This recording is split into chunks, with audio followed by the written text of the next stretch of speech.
la ética se consideraba como una rama de la filosofía.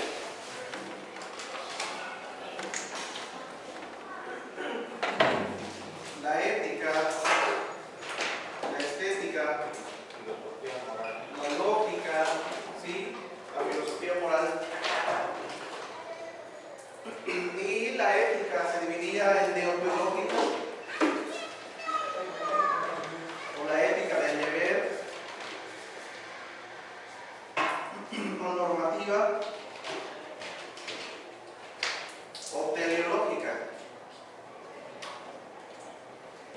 que persigue los fines, o estudia las causas o los fines por los cuales hacemos algo. O si se ve teología de manera independiente, que es la finalidad de las cosas creadas. Eso se estudia en filosofía. Entonces vimos que la ética tiene diversos sistemas o filosofías éticas.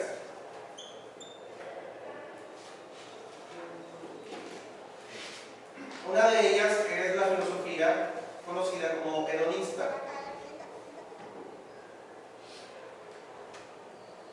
La filosofía acerca de la búsqueda de la felicidad y del placer.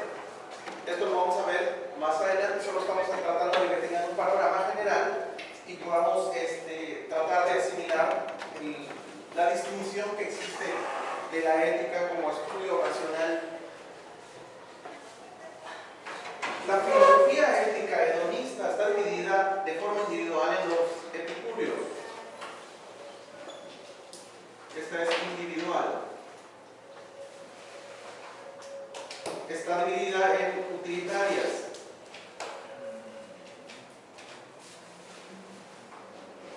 Colectiva.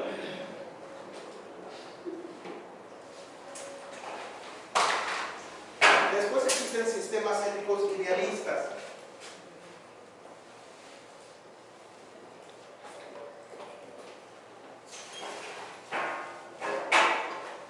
Estos sistemas éticos idealistas, están los estoicos,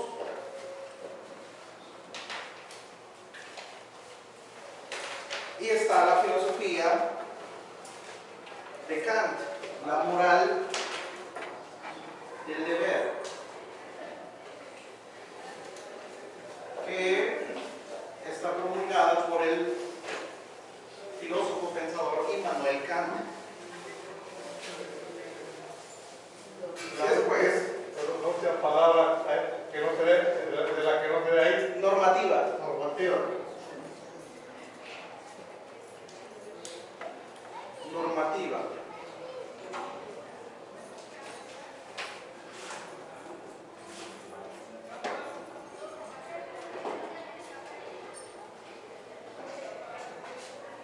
Después existen sistemas éticos dialécticos, se llama.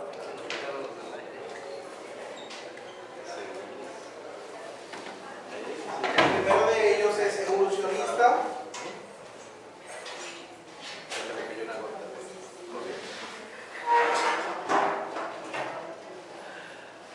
Y el otro es existencialista.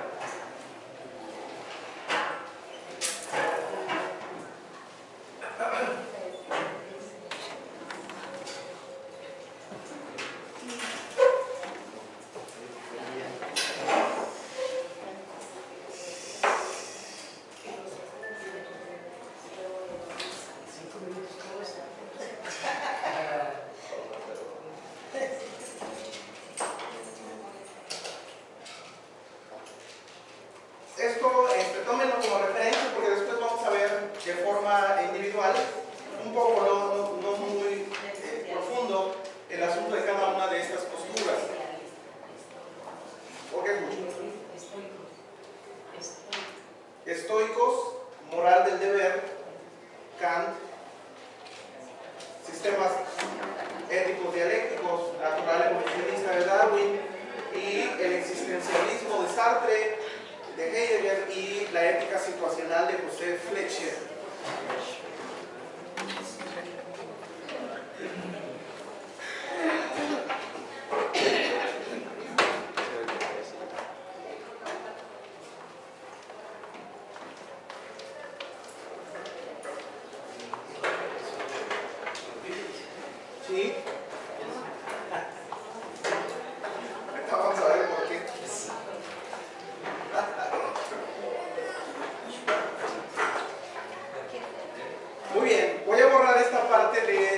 las otras ramas que mide la filosofía, porque solamente se los pongo así para que ustedes vean cuántas ramas tiene. No solo esas, tiene mucho más, ¿verdad? Existencialista, psicoseología.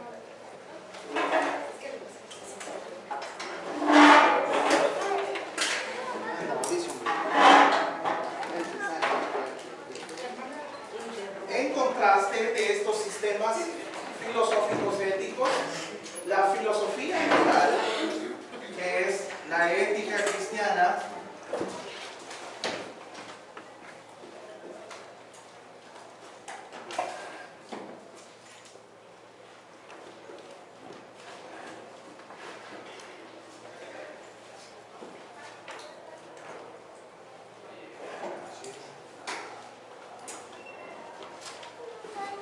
aunque puede dividirse en diferentes tipos de ramas de estudio, la ética cristiana está dividida entre la ética social, que es el de cualquier creyente laico, todos nosotros, y la ética que vamos a estudiar, que es la ministerial, aquel que tiene que ver con el servicio.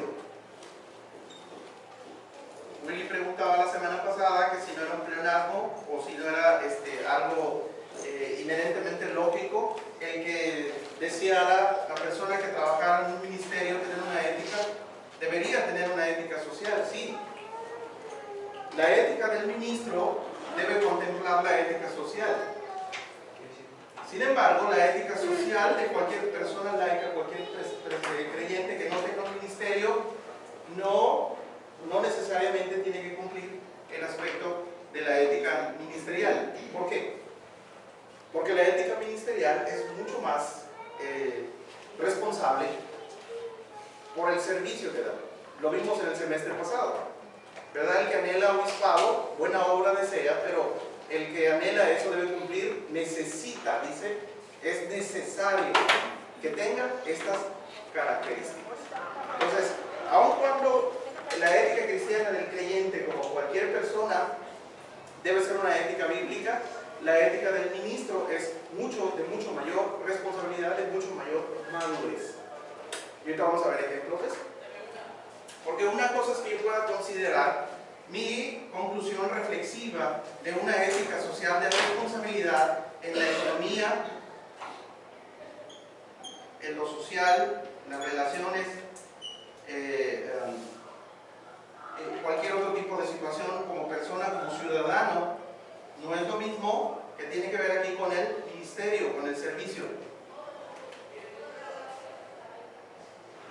¿Por qué? Porque aquí pastoreo, aquí doy consejería, ¿verdad? Atiendo las necesidades de estos. Entonces el requerimiento para un ministro en su ética ministerial es superior, es mayor. Si quieren terminar de copiar esas dos distinciones, la semana pasada también veíamos la relación entre la ética y la psicología, por ejemplo, la ética y la psicología.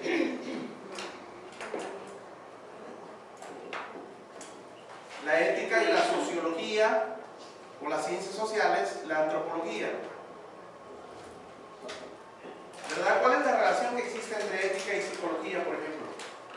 ¿Se acuerdan?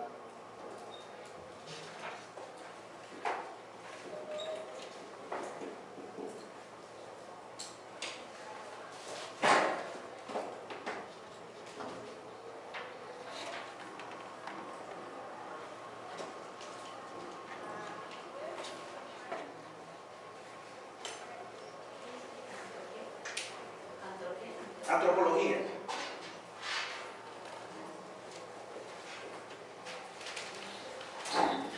¿Lograste bajar la...? Sí, lo miramos. Sí, qué bueno. Allá hablamos del que actor como debe ser, de la ética, de social y ministerial. Sí, exactamente. Sí, claro, sí, lo que hizo lo vamos a pasar a los hermanos para que lo miren. Como buen ejemplo.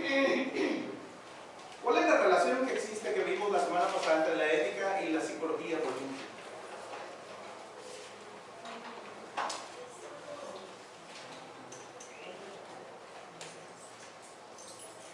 La psicológica, la ética psicológica. La ética y la psicología como ramas independientes del saber. ¿Cuál es la relación que existe en ambas?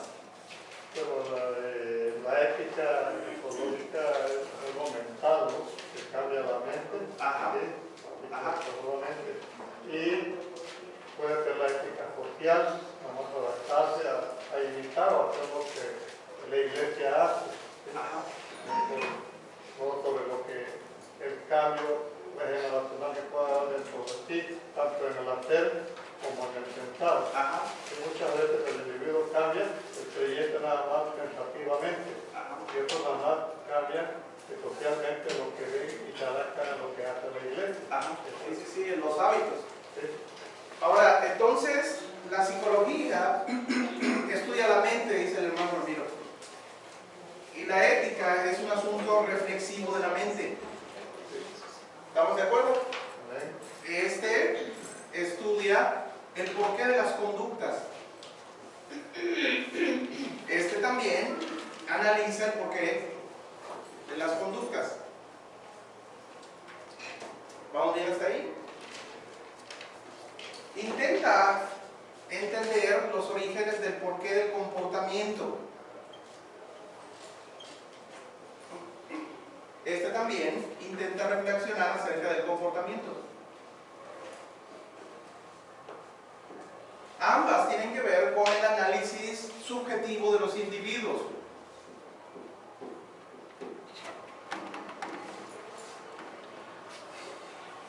En contraste, la sociología, que estudia el aspecto cultural,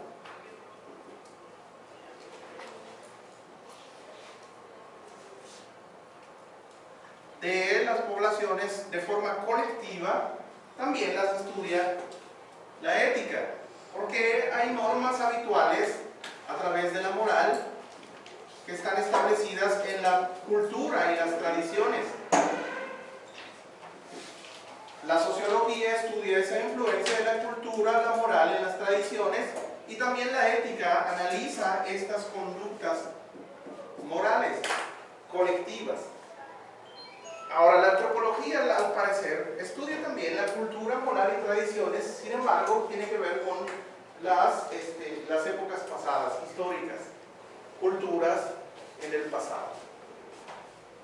Igual, su método de estudio científico es distinto entre la sociología y la antropología, ¿verdad? Pero eso no es rama de... Ahora, ¿cuál es la relación que existe entonces entre la ética y la teología? ¿Cuál es la relación que existe entre el estudio reflexivo de lo moral y la teología moral? ¿Recuerdan ustedes lo que vimos la semana pasada? Lógicamente la ética teológica es basada en la palabra de Dios. Sí, así es. La teología, provee el sustento para que pueda existir un análisis reflexivo y se determinen, ya sean normas del deber y también los fines del por qué nos comportamos, pero no surgen de otra cosa más que del estudio de la palabra de Dios y la teología. La teología puede dictar no solo el análisis sistemático de cada una de las doctrinas, sino que también establecer, por ejemplo, se puede estudiar la teología sistemática, que es el análisis reflexivo de las doctrinas, de la salvación, el pecado, el hombre, la iglesia. Todas esas doctrinas las estudia la teología sistemática. La teología dogmática estudia y norma los análisis y conclusiones de estas doctrinas. Después de estudiar las doctrinas acerca de Dios, por ejemplo, se establecen dogmas o credos o leyes o principios que sirven de norma de comportamiento para la ética. Creemos que Dios existe eternamente en tres personas, a saber, el Padre, el Hijo y el Espíritu Santo. Esa es una teología dogmática establecida en un credo. Esa surge del análisis de la teología sistemática. Este análisis dogmático que se estableció sirve como norma de comportamiento aquí. ¿Por qué? porque nuestros comportamientos desde la perspectiva del deber deontológico o teleológico están basados en lo que creemos. Las ideas no están divorciadas de los actos, al contrario, así como es su pensamiento, dice la Escritura, así es él. Vimos la semana pasada que el estudio de la teología es necesario en los creyentes, ya sean laicos o personas profesionales en el ministerio, porque este pensamiento teológico va a determinar mucho su ética cristiana. Porque si no tiene esto, como dicen las nuevas corrientes ahora, que no importa la doctrina, esto es rígido, esto separa en vez de ayudar. Si no tienes esto, ¿sobre qué sustentas tu ética cristiana? El peligro de no tener fundamentada la ética cristiana en la teología es que cualquiera de estas que están aquí pueden hacerse presentes. Y vamos a verlo en el análisis posterior que tengamos con cada uno de estos que aparecen aquí. En primera, la ética hedonista, que es la búsqueda de la felicidad y del placer, puede hacerse de forma individual o colectiva. Y puede un cristiano estar viviendo en base a la persecución de la felicidad, pensando que vive y está en el mundo buscando la felicidad. Pero nosotros existimos aquí en la tierra para buscar la felicidad, para ser felices. En base a eso tomamos muchas decisiones. La sociedad toma muchas decisiones. Y vamos a ver ejemplos de cómo es que las personas pueden tomar decisiones en base a esta ética del placer hedonista. Entonces, a veces ni siquiera se dan cuenta. Ahora, en el otro sentido, pueden haber también éticas que, si no se tiene fundamentada la ética teológica, se pueden volver, uno, muy liberales aquí, otros, muy religiosos aquí. Porque se puede convertir en algo que yo puedo hacer. Los estoicos intuicionistas se llama, porque piensan que la intuición invita hacia la virtud. Sí, pueden disfrutar del placer, sin embargo, la mayor virtud es el conocimiento y vivir una vida disciplinada, alejada de las cosas que te perturben para alcanzar el fin para el que ha sido hecho, que es trascender más allá. Entonces, estas personas tienen esa perspectiva. Por el otro lado, también existen éticas que tienen que ver con lo natural. La teoría de Darwin: el hombre nace pero se evoluciona. Y la moral no se puede establecer como un dogma ahorita, porque evoluciona cada vez más. Esa perspectiva tienen las nuevas corrientes de iglesias ahora, que se niegan a establecer sistemas teológicos, doctrinales y dogmáticos. No importa la doctrina, porque esta va a cambiar a los años. No hay que ser rígido, hay que ser amable, ese es el problema. También pueden basar su ética, si no tienen teología, para basar su ética cristiana, en base a la existencia. Solo importa el aquí y el ahora. Solo se vive una vez. Solo se vive una vez, y aparte puedes basar tus decisiones no en absolutos como estos. Estos son absolutos. Creemos en un Dios que existe en tres personas. Es absoluto, es una verdad inamovible. Sí, y esto dicta y nos da rumbo a nosotros. Sin embargo, cuando esto no existe, entonces en la ética depende del momento y el entorno. Y esa ética situacional se disfrazó de cristiana y a veces basan su decisión de ética en base a lo que ellos llaman el amor. No hay cosas rígidas, porque eso daña a las personas. Tu decisión tiene que estar basada en todo lo que tú necesitas, dicen los Beatles, es... El dialéctico vive la situación como un eco que presenta. Sí. Y va a llover, hay que comparar porque no lo tiene guardado.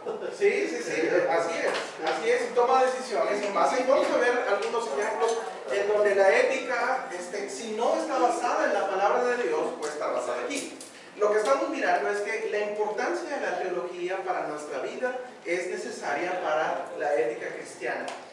Porque si no existe esa, podemos estar tomando nuestras decisiones en base a esto. ¿Me doy a entender? Ahora, supongamos que estamos hablando de la situación de la soteriología, de la salvación.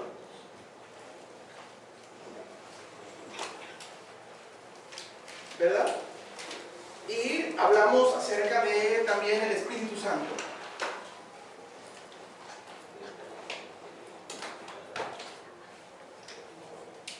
Cuando hablamos del Espíritu Santo y su labor santificadora dentro de la iglesia, porque tiene mucho que ver con eso, con la salvación,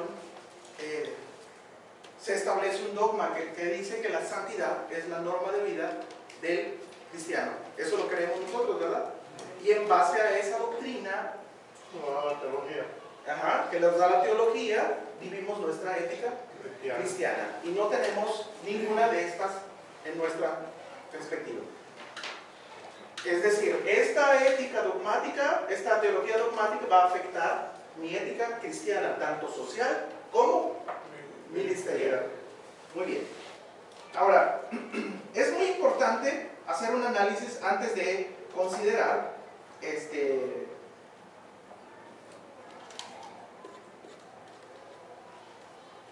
el análisis de una situación.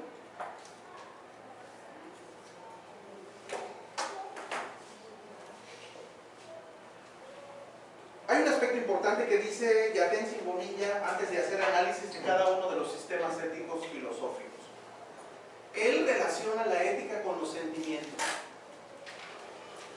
Dice que antes de que exista el análisis ético, existe un análisis del lenguaje ético.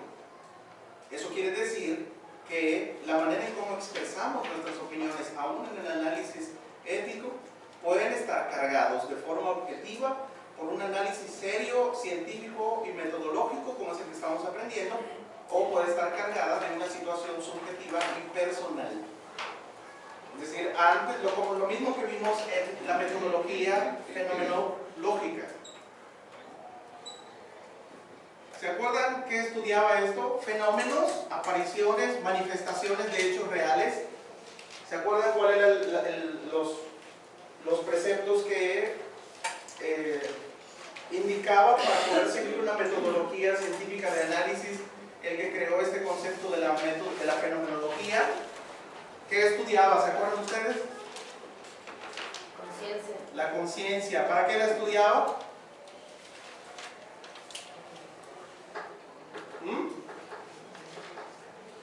Para determinar si son reales o imaginarios. Ajá, ¿qué más? Luego se hacía la suspensión de la conciencia y una conclusión. Sí, porque yo puedo analizar si en determinado lugar hay una tendencia hacia la drogadicción. Y puedo hacer una investigación científica, cuantitativa, coger datos, recopilar información, tomar fotos, y en el momento de estar vaciando esa información para sacar conclusiones, estos son datos duros, objetivos. En ese momento, yo puedo hacer o debo hacer un análisis desde adentro de la conciencia y preguntarme antes de hacer conclusiones. ¿Soy drogadicto? ¿Me caen mal los drogadictos? Estoy enojado con algunos de ellos. Estoy haciendo este estudio de investigación de los drogadictos porque les tengo coraje o los discrimino.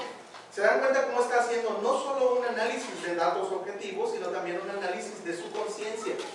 Si este resultado es real o solamente está interviniendo algo que tenga que ver conmigo. Lo que dice Yatensi Bonilla en el análisis antes, previo de esto y de nuestra ética cristiana, es que tenemos que considerar que el lenguaje ético puede verse cargado por cosas científicas, verdaderas, que estamos analizando, pero también por cosas no científicas, por situaciones en donde uno involucra sus sentimientos.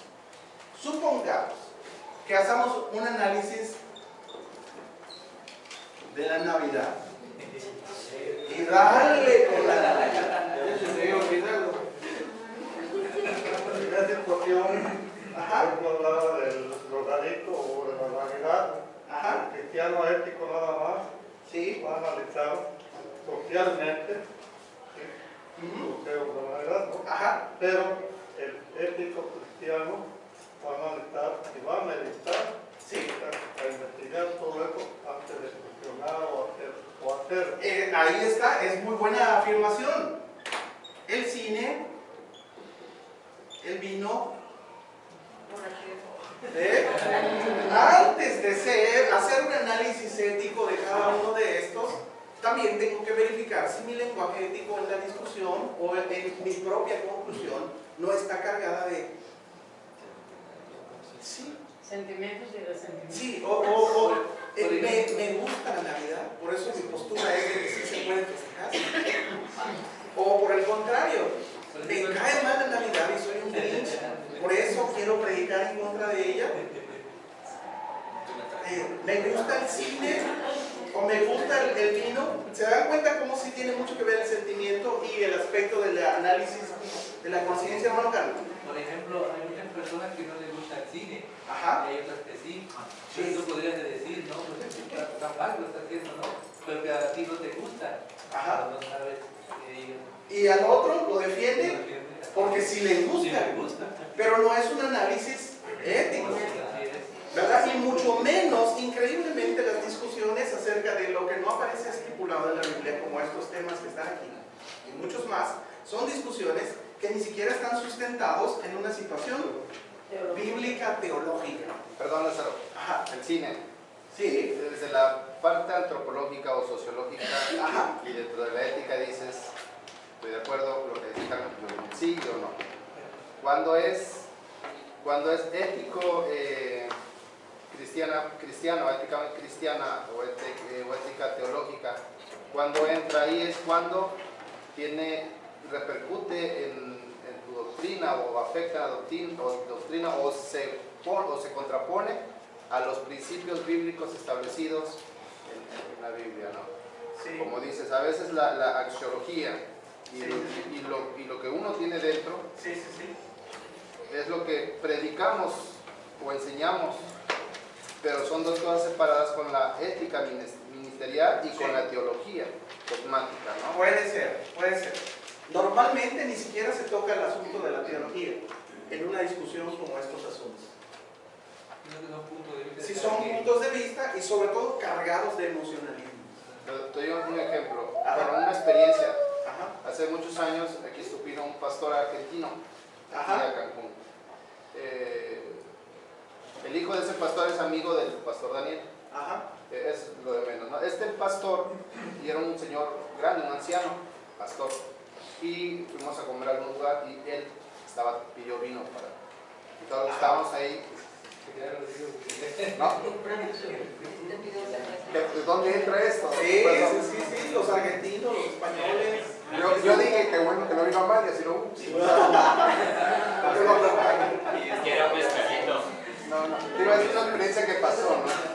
Y entra un... Bueno, checa, niño.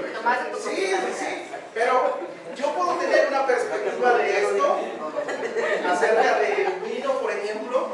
Yo puedo tener una perspectiva de esto y también puedo tener una perspectiva de mi comportamiento como creyente ordinario en relación a esto.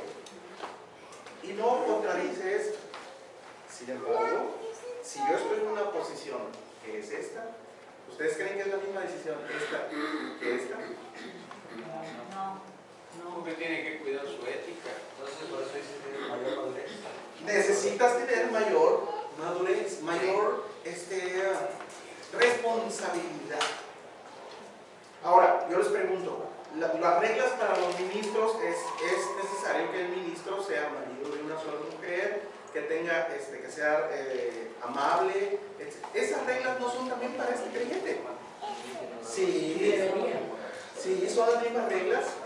Sin embargo, no cualquiera puede ocupar este puesto. Esta persona es mucho mayor en crecimiento espiritual que es. Sí, yo escuché un comentario de cierto ministro que no actúa a lo que se dedica. Sí. Sino socialmente a veces no hace lo que predica la ética ministerial, ¿no? Sí. Y en lo social, los políticos rompen las reglas por la ética. Van, se ofrecen en campaña la maravilla y la tira y la todo, y al final de cuentas no cumplen el 5% para estar en el poder. Así es. Así es. Poder ser arrogantes, Sí. el cuello parado. Así es. Así es. Ahora, ellos viven según una ética situacional, ¿verdad? Ahora, vamos a mirar. La situación en un análisis ético es que, para evitar la subjetividad y la interpretación personal, ayer en la clase de análisis textual miramos que los textos que están escritos pueden ser según su forma y su estructura, no su intención, sino su forma y su estructura, pueden desde el primero concebirse como descriptivos o prescriptivos. Esto es según su forma y su estructura. También pueden ser narrativos, pueden ser expositivos, etcétera, etcétera. Cuando estoy leyendo un texto, yo tengo que saber identificar si ese texto que estoy leyendo está describiendo algo de forma objetiva. ¿Cuál es la otra, Claudia?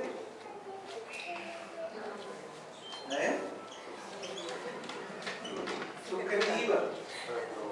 Es decir, estoy leyendo un texto y me estoy dando cuenta que lo que estoy leyendo solo describe una situación real, un objeto, una persona, un paraje, solo lo estoy describiendo. Ayer vimos el ejemplo de un tucán. Puedo describir el tucán, el pico, los colores, etc. Es una descripción objetiva. Sin embargo, yo también puedo estar mirando el mismo tucán y hacer una descripción donde involucre mis sentimientos, mis perspectivas. Y puedo estar diciendo que un pájaro que parece un arcoíris. Ahí estoy utilizando palabras que tienen que ver con mi perspectiva, no estoy siendo objetivo en mi descripción, ¿correcto? Pero también los textos pueden ser prescriptivos, es decir, que intentan instruir o dar una orden. No solo te describen algo, sino te dan una orden. Estos textos prescriptivos pueden ser instructivos, como en un manual, una receta, y también normativos, es decir, como cuando tienes un reglamento en la escuela, un reglamento del grupo de alabanza, un reglamento de trabajo, un manual de procedimientos, es decir, te norman tu comportamiento. Cuando llegues a la escuela, tienes que estar vestido de tal manera, recortado el cabello de tal manera. Ese es un texto prescriptivo, normativo, porque intenta modificar tu conducta. Pero hay otros que son instructivos. ¿Cómo preparo esto, mamá? Bueno, te envía por el WhatsApp una lista de todo lo que tienes. Primero compra esto, luego haz esto. Ese es instructivo, pero es prescriptivo también. ¿Sí me estoy dando a entender? Cuando estoy leyendo un texto, tengo que saber identificar esto. Esta metodología, conocer esto, nos ayuda a poder liberarnos de una interpretación personal. Cuando a veces nos acercamos al texto bíblico, por ejemplo, ayer vimos Lucas 21 y los que están en clase no respondan nada. Busquen Lucas 21 del 1 al 5.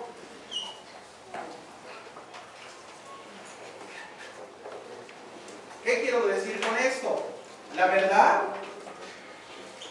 y la realidad son externas. No están adentro de nosotros. Podemos adquirirlas, podemos acercarnos, pero no las creamos nosotros. Están objetivamente fuera de nosotros. Dios es algo que yo no puedo entender ni explicar. Sin embargo, creemos que es una verdad y una realidad objetiva. Dios existe. No es solamente que yo lo interprete y yo lo vea. Los textos bíblicos que están escritos en la Biblia son objetivos y existen y tienen una finalidad comunicativa.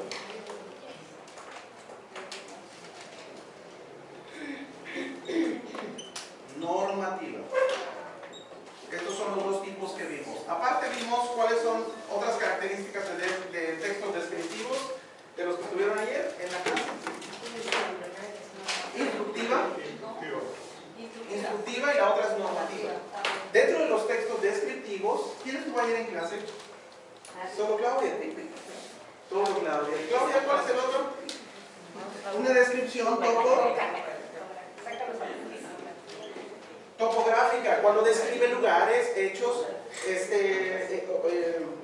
la tierra, los espacios que ocupa cada objeto. Esa es la descripción topográfica, pero no lees un texto.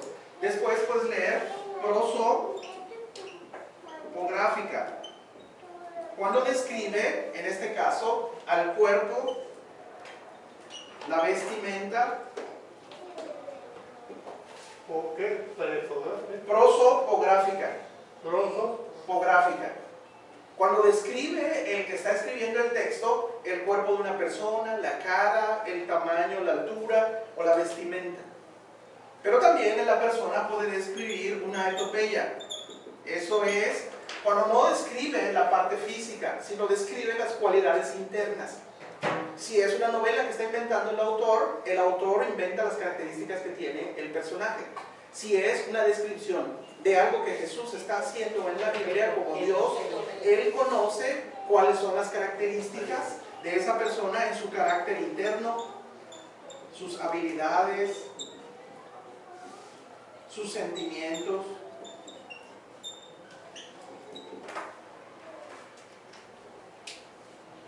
¿Me doy a entender? Vuelvo y repito, los textos bíblicos pueden ser analizados desde la metodología estructural. Estudiar un texto bíblico no es solamente leer el texto, sino saber cómo está estructurado. No estamos viendo la intención en la que fue escrita, sino desde la estructura que tiene el texto.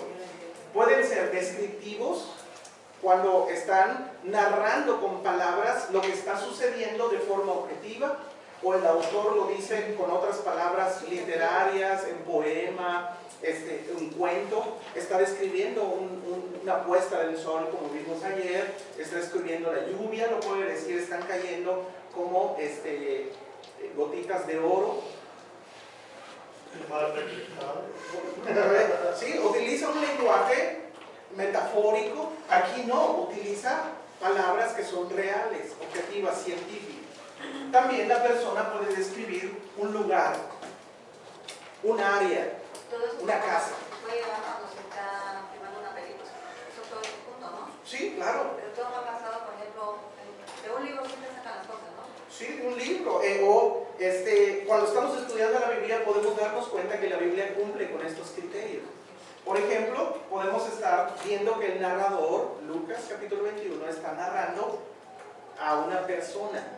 Cómo está vestida, cuál es su característica social, si es Zaqueo de tamaño corto, si es alto como Saúl. ¿Verdad? La Biblia describe eso.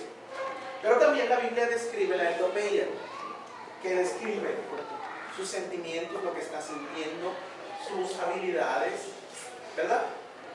También el texto bíblico puede ser prescriptivo, que da una instrucción o una norma.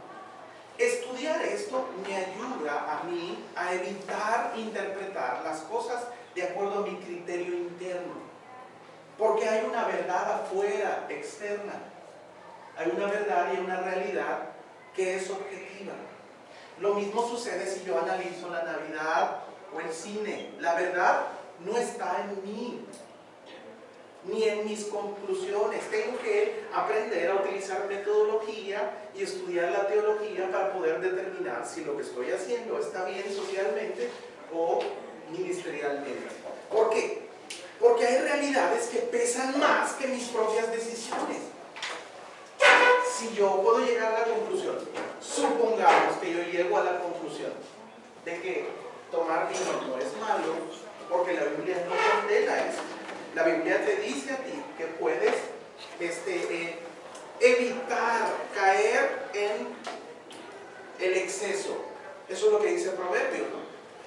Sin embargo, Pablo, lo vamos a ver como ejercicio, esto solamente es un preámbulo, ¿no? Le dijo a Timoteo, toma un poco de vino porque estás enfermo. Tomar agua que no está purificada te causa muchos problemas estomacales y es frecuente contigo. Entonces, en vez de tomar agua, toma un poco de vino. Pero hay que entender el contexto en el que está escrito. Pero yo puedo determinar entonces en mi ética social, cuando me siento con una persona de otro país, que ellos consideran que esa norma es normal, no existe ningún problema. Sin embargo, en el contexto en el que yo estoy, y aparte de que ahora soy ministro, estoy en México, y si hay hermanos que no consideran ni siquiera el planteamiento teológico y sus decisiones éticas están basadas en lo que observan, y esos hermanos me miran a mí o yo subo una foto al internet y me miran a mí con una de vino, ¿qué creen ustedes que va a pasar? Y uno puede decir, ay, pues será su vida de ellos. Va a agarrar el texto de Timoteo. Pues sí, uno dice, no, yo mi versículo, yo tengo mi conciencia tranquila. Sí, pero Pablo dice, todo lo creó Dios, sin embargo, si yo hago caer a alguien por mi actitud, dice, para mí no es malo comer carne, pero si comer carne va a ser causa de que mi hermano caiga, entonces no quiero comer carne toda mi vida. Eso quiere decir que su ética, la de él, entiende la social. Sin embargo, él está en una responsabilidad mayor, porque sabe que la verdad está fuera de él, no en sus conclusiones ni sus sentimientos. Entonces, dice, ¿yo por qué tengo que estar atado al pensamiento de alguien? Bueno, tienes que estar atado porque eres más grande. Entonces, ese sentido de responsabilidad está aquí. ¿Qué dice Lucas capítulo 21 para que ustedes vean? Los que estuvieron ayer en la clase no digan nada. Y tampoco la primera clase tampoco digan nada. ¿Qué dice Lucas 21? Díganme ustedes lo que está ocurriendo ahí. Vamos a ver. Levantando los ojos, vio a los ricos que echaban sus ofrendas en el arca de las ofrendas. Ajá. Vio también a una viuda muy pobre que echaba allí 2 blancas. Sí. Y dijo, en verdad os digo, esta viuda pobre echó más que todos. Sí. Porque todos aquellos echaron para las ofrendas de Dios de lo que les sobra, mas esta, de su pobreza, echó todo el sustento que tenía. Wow. ¿Cuál es el significado de ese texto? ¿Qué es lo que está diciendo Jesús ahí? Ahora, lo siguiente es, en su ética práctica, ¿cuál es la aplicación que normalmente se da a ese texto? ¿Para qué se ocupa ese texto y para qué lo aplicamos? Para pedir las ofrendas. ¿Y qué decimos cuando leemos ese versículo? ¿Cuál es el argumento que le decimos a los hermanos? ¿Eh? Se les invita a que den. Se les invita a que den todo, ¿no? Después, ¿por qué? ¿Cuál es la argumentación de dar todo? Porque lo que expresan ahí es que dice, los demás dieron lo que les sobraba. Ajá. Entonces, como hay una psicología, se puede decir, en esa parte. Ajá, entonces no importa la cantidad. Puedo dar mucho y dar poco, y puedo dar poco y dar mucho. Eso es lo que normalmente ocupan y dicen, ¿verdad? ¿Qué más? Da todo o que te quedes sin, porque eso no es su sustento. ¿Correcto? Yo pregunto, ¿esa interpretación es objetiva o es subjetiva? Creo que es subjetiva. Entonces, ya tienen ustedes parte de la teoría del análisis, pero díganme ustedes si es objetiva o es subjetiva. Normalmente la gente o los cristianos en la iglesia ocupan estos versículos para ocupar ¿qué? Pedir. Por el ejemplo de David. Y nosotros seguimos esa norma, ¿verdad? Ahora les pregunto a ustedes, ¿está correcta la interpretación que aparece ahí? Léanle, léanle.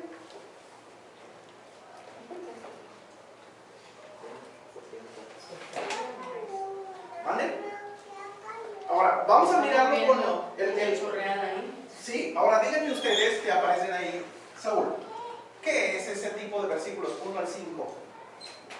¿Descriptiva o prescriptiva? ¿Tú qué piensas? Lucas capítulo 21 del versículo 1 al 5. ¿Qué es? ¿Está describiendo algo o está dando instrucciones acerca de algo? Descriptivo. ¿Eh? Descriptivo. ¿Qué sería, Mauro? Esos versículos. ¿Eh? Lo dice como godines. Yo.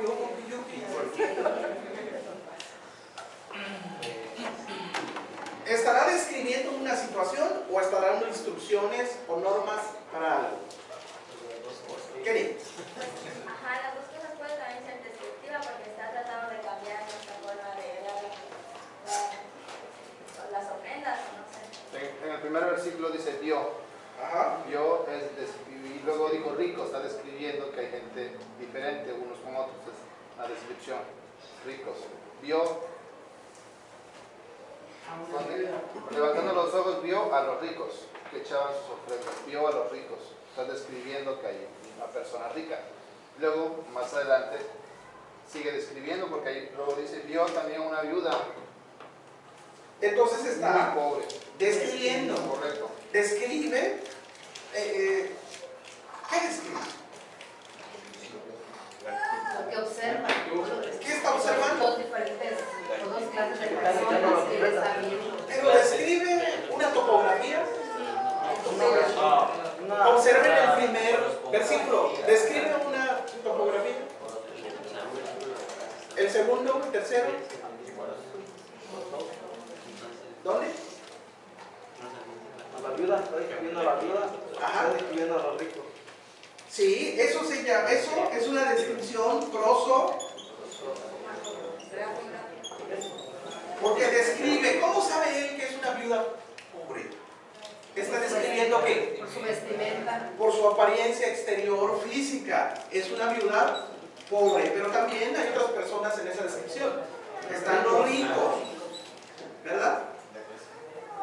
Pero describe algún lugar topográfico ahí. El templo, ¿no? O está en el espacio, en la luna, ¿o dónde está? Estoy siendo irónico, Nancy. Está en la luna el Señor. Estaba en el lugar que ocupa el arca de las ofrendas. Está en el templo. Un punto, ¿no? En el lugar, un punto del templo.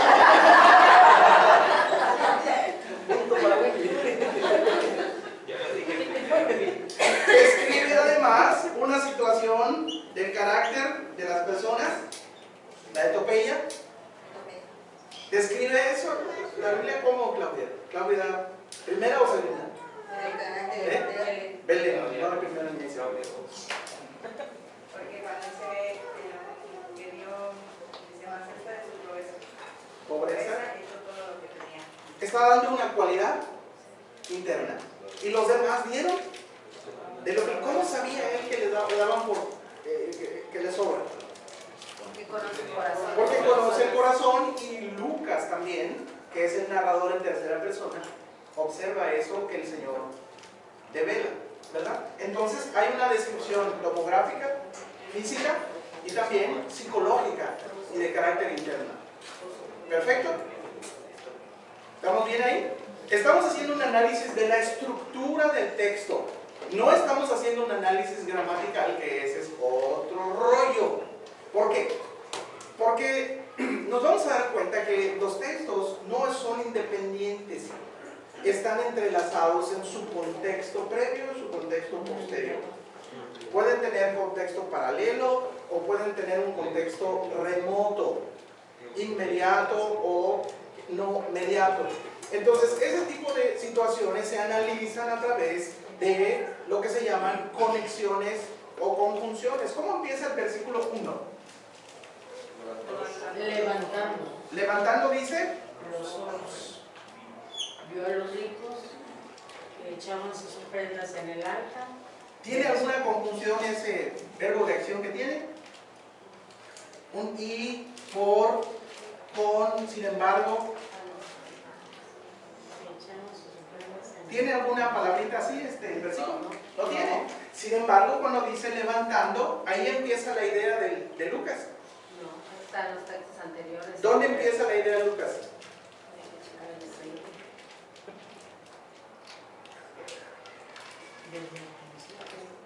Ayúdales, Claudia.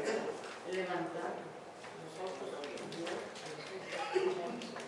La idea de Lucas empieza en el 3, ¿no? Del capítulo 1 dice, empieza la idea. No, mira, me refiero a que las ideas que intenta contar en todo el libro están estipuladas, aun cuando los capítulos corten las ideas. A veces los capítulos en cómo se dividió la iglesia cortan las ideas de cómo está tratando el autor de explicar. La idea de lo que está hablando, el suceso que está narrando, empieza en el capítulo 20 y finaliza después del capítulo 22. O sea que es una sola narración y un solo acontecimiento que está ocurriendo.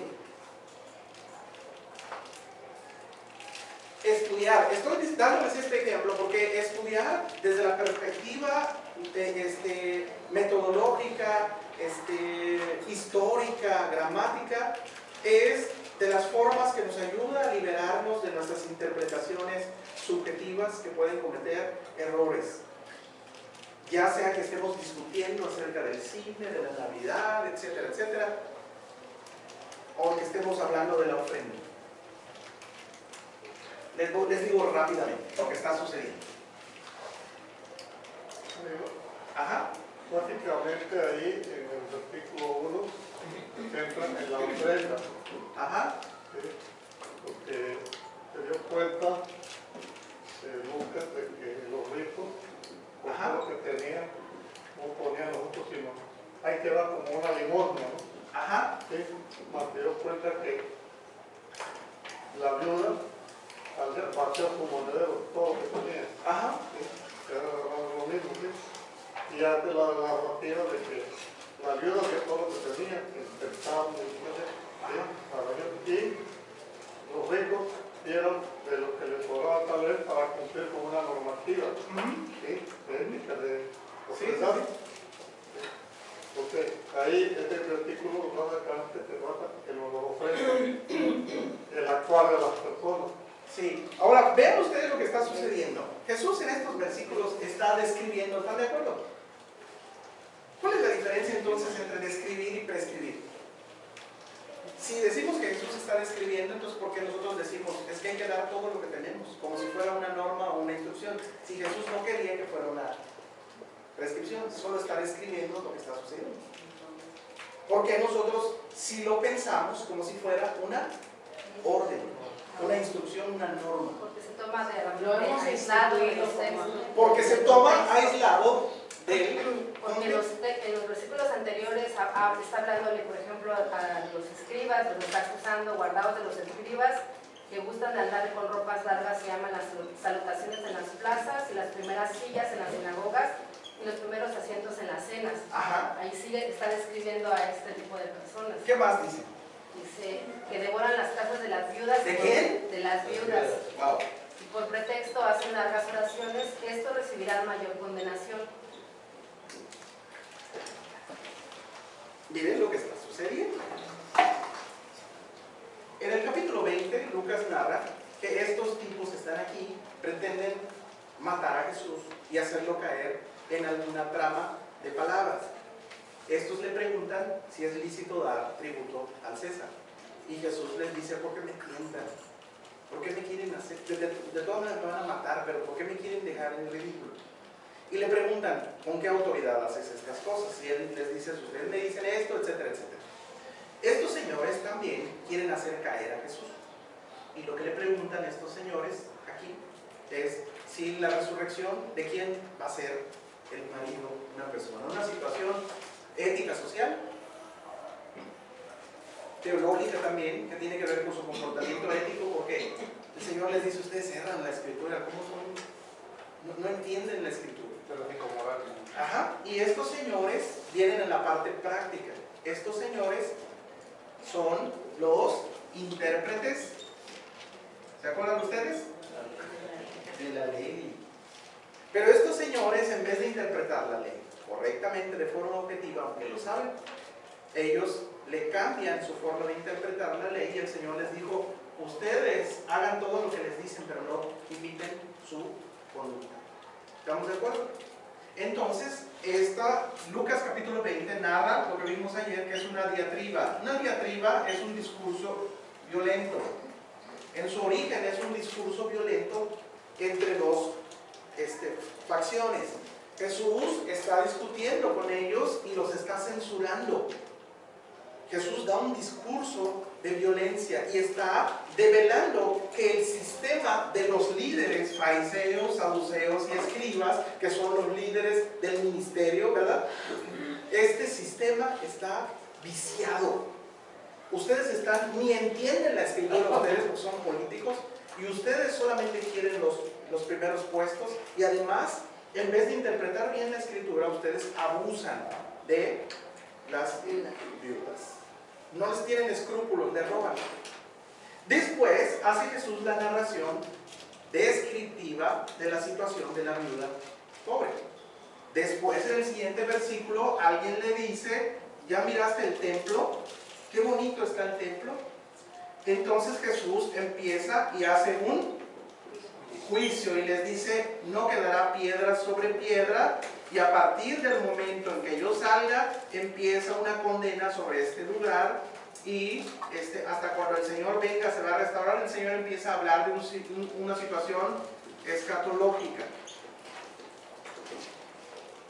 Entonces la narración de la viuda pobre está entre un discurso de enojo del Señor porque el sistema que recolecta ofrendas para mejorar el templo está tan viciado que no le importa dejar pobre a una mujer con tal de tener las arcas del templo.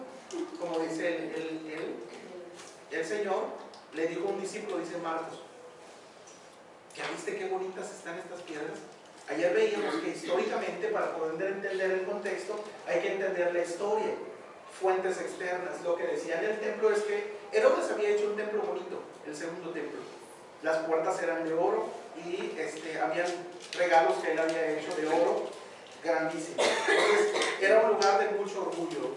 La ofrenda que se recolectaba en el lugar que narra topográfico, eran 13 canastas en forma de trompeta, en donde las personas iban y depositaban. ¿Para qué? Para embellecer el templo. Pero Jesús, cuando llega aquí, no dice que el templo está bonito. Él emite un juicio de condena sobre este templo. Esta misma secuencia está en Marcos capítulo, ¿qué capítulo era el de ayer? 12, 38. Marcos 12, 38, está la misma escena narrada. Vean ustedes. 12, 41. Y empieza en los versículos anteriores, está la misma secuencia, la discusión con esto, la narración de la viuda y luego el juicio. Si entendemos la idea que está tratando de dar Lucas ahí, ¿qué hace una situación de narración de la ofrenda en medio de la discusión con estos líderes religiosos y en medio del juicio? ¿Ustedes creen que es lógico pensar que el Señor está pensando decirnos cómo tenemos que ofrendar? Aquí. Ahora no. Ahora ya sabemos que no.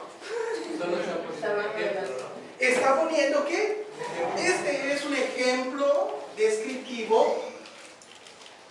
Parece, decíamos ayer, que el Señor está narrando y está como conteniendo la situación que están viviendo ahí, y al observar la escena que Él les está diciendo, para que ustedes vean que no es mentira lo que les digo, para muestra basta un vean que estos señores, los escribas, son capaces de saquear a las viudas, y de repente, levantando los ojos, vio a una viuda pobre que depositaba en medio de todos. Y lo único que dice el Señor, no está dando una instrucción y prescribiendo, ustedes también, aunque sean pobres, también den todo lo que tienen. No. No es un texto prescriptivo. No está dando una norma, no, solo está describiendo lo que está sucediendo. De que realmente este sistema religioso está tan viciado. ¿Se dan cuenta? Por eso, dice el Señor, esta es la gota que derrama el vaso. Por eso va a caer el juicio sobre ustedes, porque ustedes, en vez de hacer una casa de oración, la han hecho una ¿qué? Cueva de la. ¿Y ahora? Sí, eso antes de en la actualidad. Miren, un ejemplo, y no vamos lejos, un compañero de trabajo me dijo que aquella congregación yo me congregaba, y yo le dije que ¿dónde? Dice que él estaba en la casa de los abuelos desayunando con su esposa, y que a un lado de ellos estaban unas personas que son de la iglesia cristiana, y que le decía, te dije que le dijeras esto para que dieran buena ofrenda y que no sé qué. Y dice, y le estaba dando lo que tenía que decir para presionar a las personas que estaban dentro de la iglesia. Y vaya, no me digas, dice, sí, Estela, tú aparte congregas y que no se te ¿Y ahora qué? Porque dice usted que donativo tiempo, y ahora qué. Pero ¿Qué quiere decir? Y en la época actual, ¿qué sucede? En la iglesia actual, en la época actual, la iglesia católica no hizo eso muchos años, ¿lo sigue haciendo?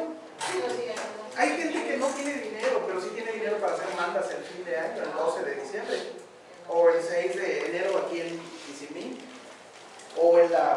música el 12, ¿a poco no se van arrodillados en todo lo que es? ¿Por qué? Porque hay personas como escribas, intérpretes de la ley, que los engañan. La iglesia cristiana también puede caer en este error. Y nosotros sacar un texto fuera de contexto Que lo hemos hecho por e interpretarlo no de forma objetiva, porque la verdad está. Lázaro, así cayó Luna. ¿Eh? Así cayó Luna. ¿Cuál? Viniendo Luna, Cash Luna. Cash Luna. No, él tiene un imperio, ¿no? Tiene un equipo, redes, televisión, radio. ¿A poco no sucede esto en las televisoras cristianas? Donde dicen pacta con Dios porque la ayuda, aunque tú te quedes sin nada. Estás metido en una De deuda. hecho, te dicen, porque Dios te va a dar. Porque Dios te va a dar. Estás metido en una deuda. ¿Cómo le vas a hacer para sacar el dinero que estás prometiendo por el pacto? No lo sé.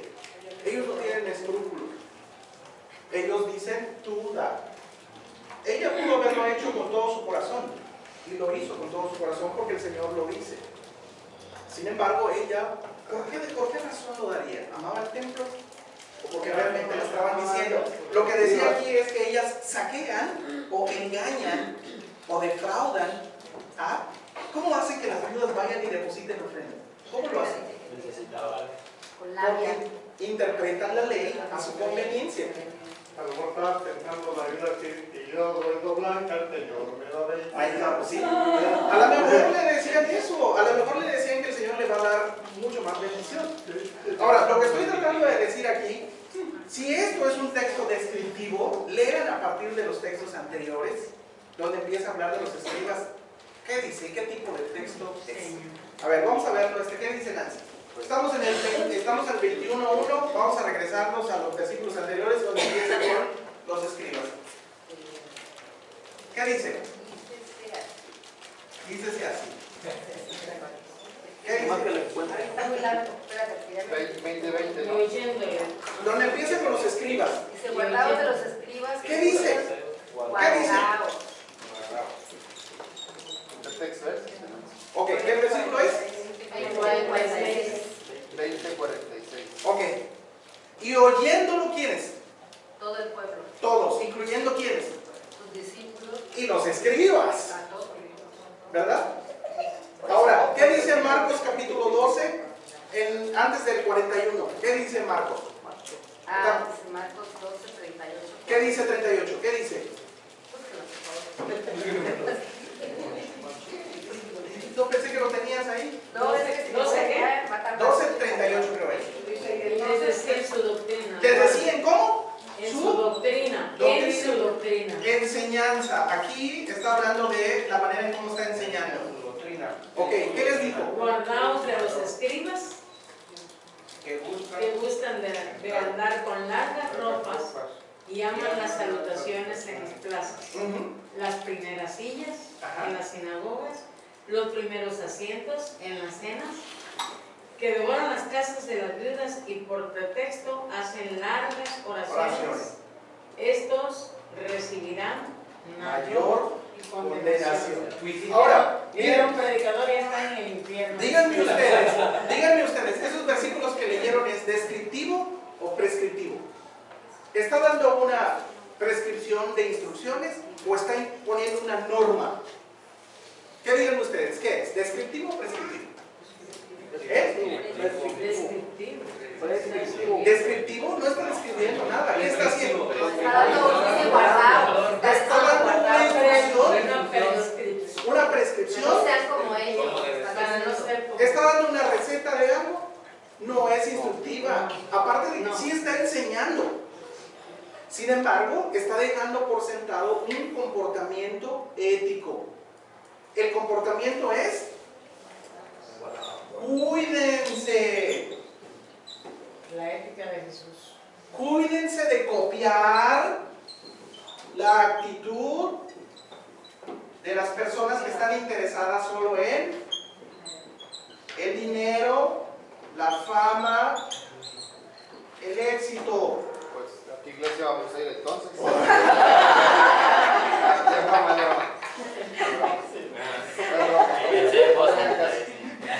Miren ustedes,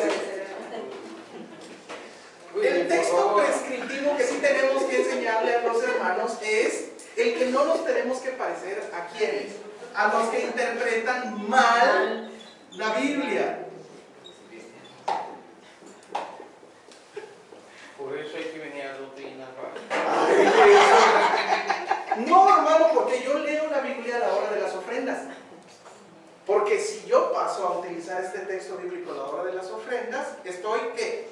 Interpretando mal y subjetivamente el texto bíblico. Lo estamos forzando a hacer. Lo estamos forzando a decir algo que no dice. Pero con esta clase, perdón, ahí hago un paréntesis. Le complicas la vida a todos los que en algún momento vamos a pasar a dar ¿no? Ahora, perdón que yo lo diga de esta manera, ¿no? Porque muchos de nosotros hemos pasado en alguna ocasión y algunos más de una vez.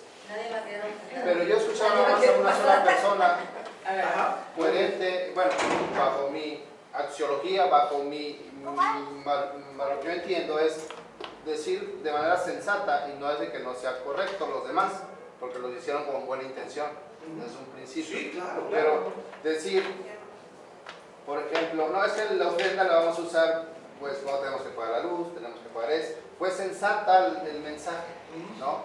Pero de repente, eso lo escuché en otra iglesia, ¿no? En otra iglesia, ¿dónde es? me dice la otra iglesia que tenemos que hacer esto, y empezaron primero a decir que es, luego a sensibilizar, ¿no? Porque, digo, luego a tratar hasta hacer sentir mal al pueblo, ¿no? Que es lo que pasó también aquí con el texto, ¿no? Mal aplicado, mal dicho, o mal usado, mal interpretado. Bueno, pero si es lo que te decía, que no, bueno. pero la posición en la que quedan todos nosotros es que todos nosotros somos intérpretes. Y lo que sí dice el texto es que tenemos que ser cuidadosos en la forma de interpretar lo que leemos de la Escritura. Porque podemos interpretar éticamente mis decisiones de forma subjetiva, según mi conveniencia, según lo que yo crea que dice el texto. Pero como no utilizo una metodología y no me la sé, a veces puedo defender algo indefendible. Puede ser la ofrenda, puede ser la Navidad, puede ser el cine, puede ser lo que sea. Lo que estoy tratando de que veamos aquí no es que se desanimen, no, al contrario, sino que digan, ahora qué texto voy a decir, pues me pongo a estudiar la Biblia hasta que diga ese texto bíblico. Y sí hay muchos textos bíblicos que tienen que ver con dar la ofrenda. Por ejemplo, hay otro texto, por ejemplo, ¿no? Que se utiliza mucho. Cuando se utiliza ese tipo de texto es por desconocimiento, ¿no? Exacto. Porque no sabemos. Sí. Entonces aquí ya con esta clase pues ya ves. Y la persona puede hacerlo de buena intención, pero eso no quita que lo esté diciendo mal. Ahora, a veces uno puede decir, bueno, entonces ¿qué hacemos? Pero vean ustedes, el problema es que encaminamos todos hacia lo que era malo dar la ofrenda. ¿Era malo el templo? No, era el representante de la presencia de Dios. Pero a la gente se le había olvidado que había algo más grande que el templo, dijo Jesús. Jesús estaba ahí, pero no lo querían ahí. Le querían cobrar impuestos, lo querían correr del templo y matarlo ahí. Él es la razón del templo. Nosotros podemos amar nuestra religión, pero olvidarnos de lo primordial. Entonces, el Señor no está tratando de abolir la situación del templo. El Señor no está tratando de abolir la ofrenda.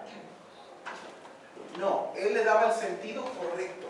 El problema es cuando nosotros decimos que la ofrenda, que los diezmos, que las primicias tienen que ver con... No, díganme ustedes, según las predicaciones que vimos, ¿qué es esto? Que Jesús es la primicia. Nosotros somos los segundos. ¿Esto es igual a esto? El problema es cuando nosotros, como estos señores, lo interpretamos. Le ponemos el signo de... Exacto. Cuando hablamos de diezmo, por ejemplo, ¿es igual a esto? Nosotros lo miramos así porque lo hemos interpretado mal. Pero cuando hablamos del diezmo y cuando miramos que la primicia es dar, y que cuando damos, dice 2 Corintios, nos parecemos a Dios.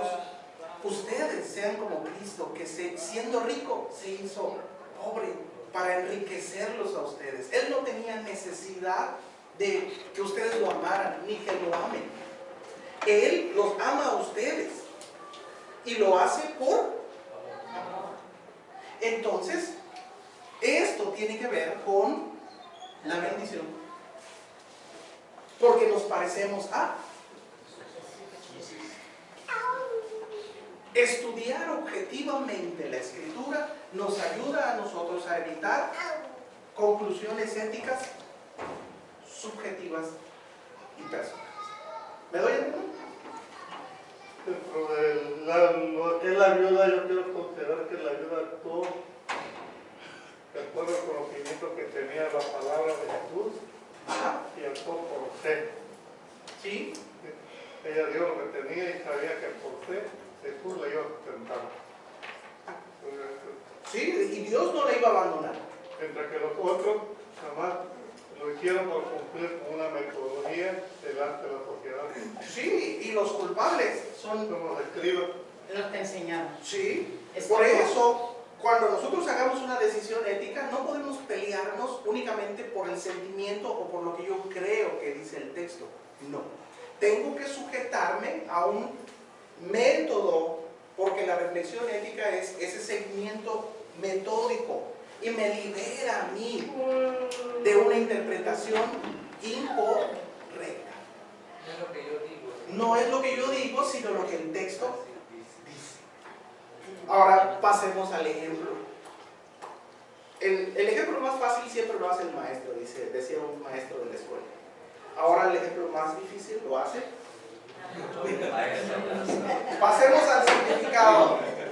Por favor, hagamos el cuadro que vamos a hacer y que íbamos a hacer la próxima semana. La semana pasada, perdón. La próxima semana tenemos a discutir otro asunto.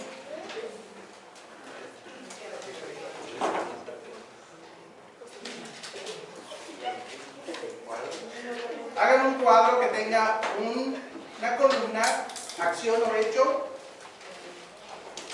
moral, cultural. Vuelvo y repito, hermanos, ética y sentimientos, vamos a tratar de sacarlos fuera y ser un poquito más objetivos.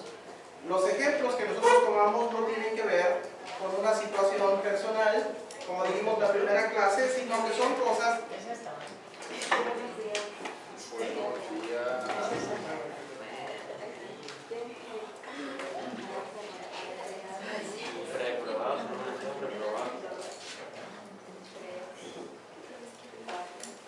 Entonces, tarea, Lázaro. No, vamos a hacerlo. Yo lo hago con Claudia. Claudia y yo lo vamos a hacer. Ya la tomaste, ¿no? A las 2. Pero no respondió. No, tú eres Claudia. Y la otra es Belén. Muy bien, pueden hacer esto porque vamos a hacer varios ejercicios siguiendo la metodología. La primera columna tiene que ver con la acción o hecho o situación que vamos a analizar. La segunda tiene que ver con la moral cultural colectiva. ¿Qué es lo que piensa la sociedad o en nuestro entorno la situación cristiana, el entorno cristiano? Después vamos a hacernos la premisa si se trata de una situación ética, doctrinal. Después vamos a hacer el análisis descriptivo, ético de la situación. Después vamos a ver la prescripción, lo que considera la ética cristiana que tiene que hacer cualquier cristiano común y ordinario. Y después vamos a tener que ver la ética ministerial. ¿Estamos de acuerdo? ¿Puedes pasar a la sesión? Adelante, adelante. No va a tener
todo que creen contra ti, hermano. Cabello largo, ¿no? Ya es personal eso. Es sacrilegio. No, nada personal. Salta de la No te has llevado. Tatuajes.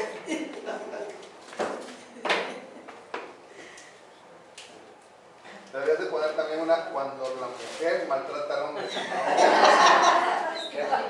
Quiero verme ahí qué Esa es la hacer. clase de testimonio. Es una confesión, ¿o qué? Quiero ver qué hacer. Hacemos el análisis metodológico. Acuérdense que cuando hacemos el análisis ético descriptivo es cuando utilizamos la técnica deductiva, inductiva, ¿verdad? Fenomenológica. Cuando hacemos la metodología inductiva estamos utilizando la situación de hermenéutica,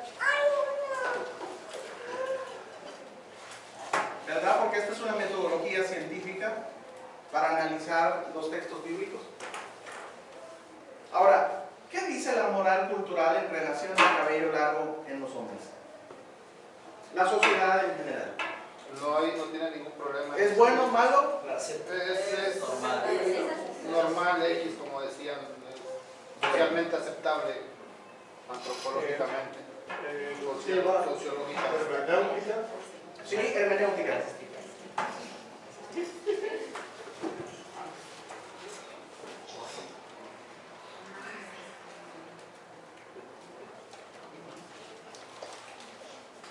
Ahora, ¿qué dice la moral cultural cristiana?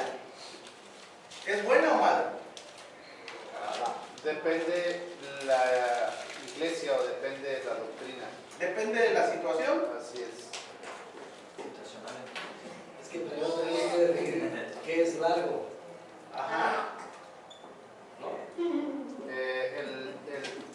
El asistente el largo es el asistente de la familia Monster. Ah, bueno, entonces. Es la interpretación que le das al mensaje. Ahora, en la sociedad, normalmente, ¿quién tiene el pelo largo? En la sociedad. Pero, si son hombres, por ejemplo, ¿quién tiene el cabello largo? Y lo considera, hasta el día de hoy, ya no. Los hippies, Los ¿qué más? músicos, Los músicos, ¿qué más?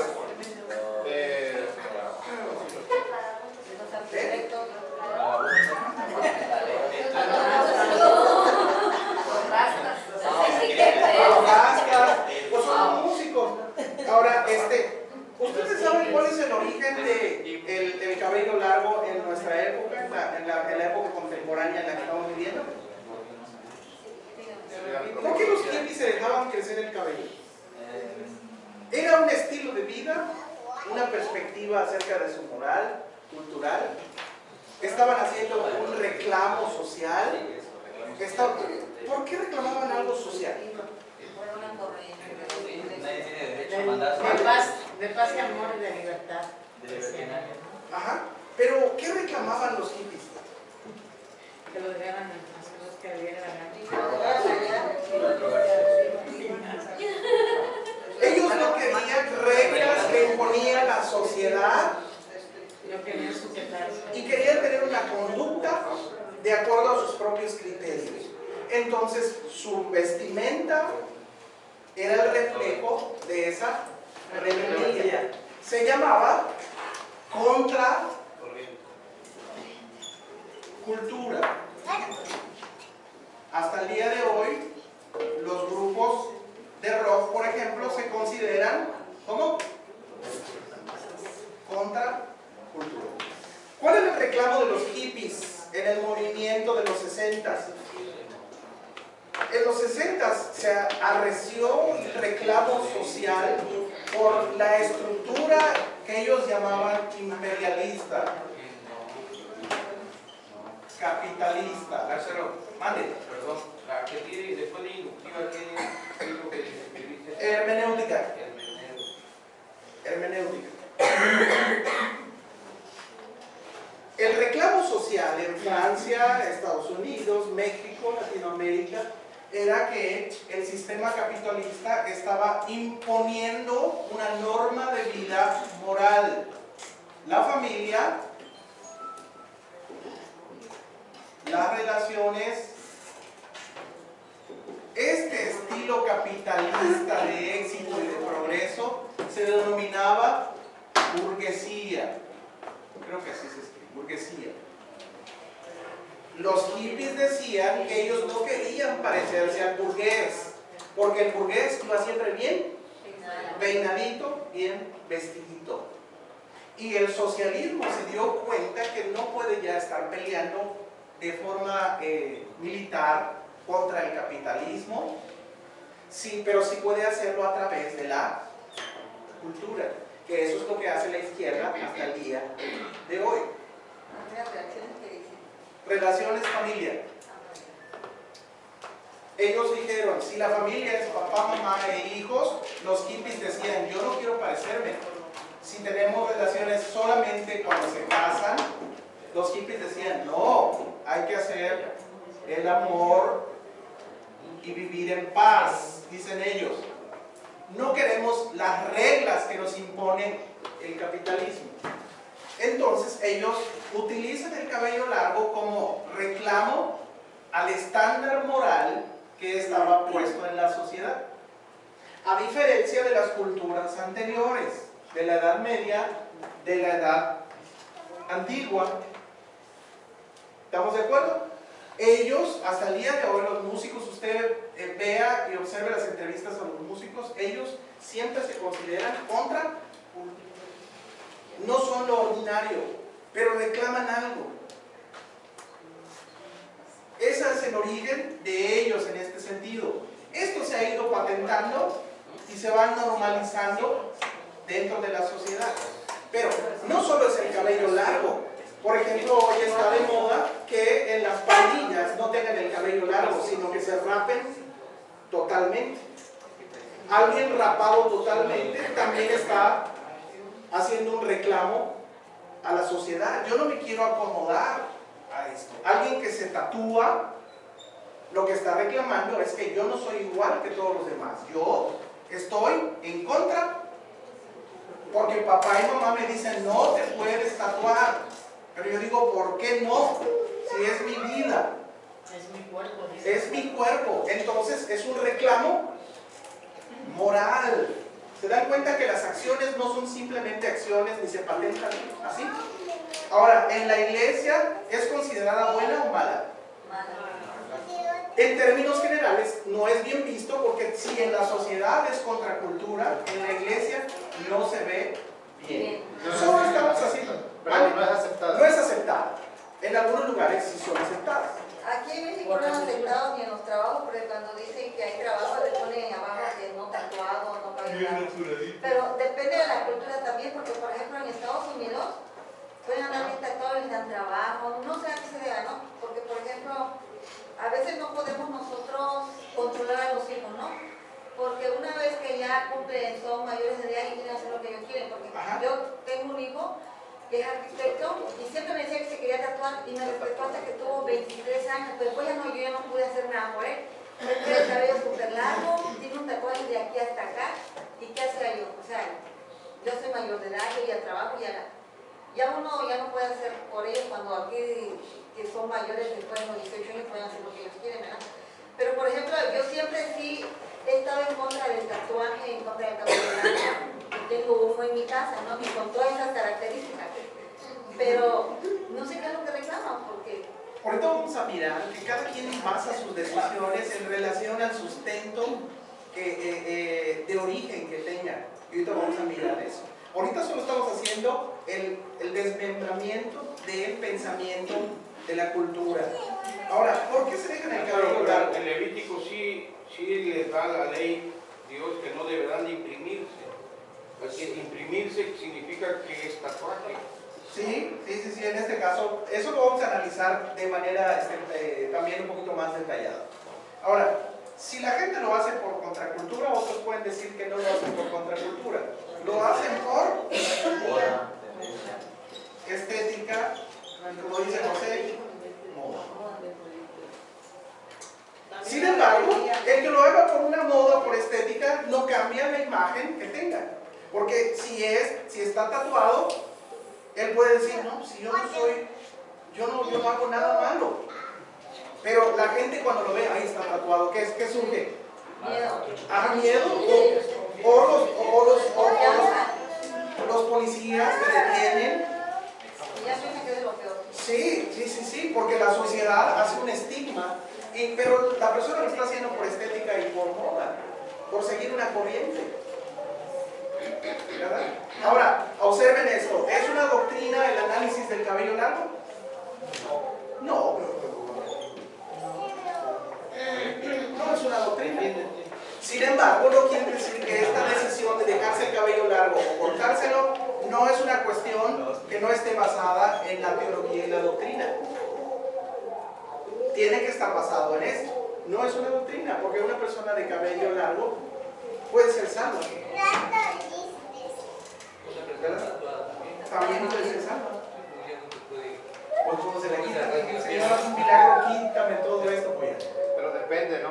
Si te lo quitas después de haberte arrepentido, puede que no, puede que sí, pero aquí lo importante es lo que está dentro de ti. ¿Qué es lo que está dentro de ti?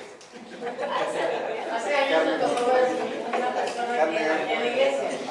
Muy bien, Carlos. En una predicación, en un jueves, estaba un predicador invitado y este chico vino a la iglesia.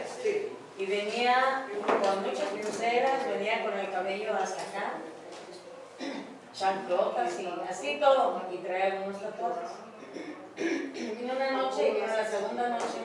La segunda noche, pues el Espíritu Santo lo tocó, ¿no? Porque se convierte, acepta a Cristo, pasa al altar, van por él y todo esto. Cuando vino el siguiente día, irreconocible el muchacho. Se quitó el cabello, se quitó las cosas estas, todo lo que pudo, lo que traía puesto, el arete y todo lo demás. Y bueno, a partir de ese día, se metió en una búsqueda de Dios increíble.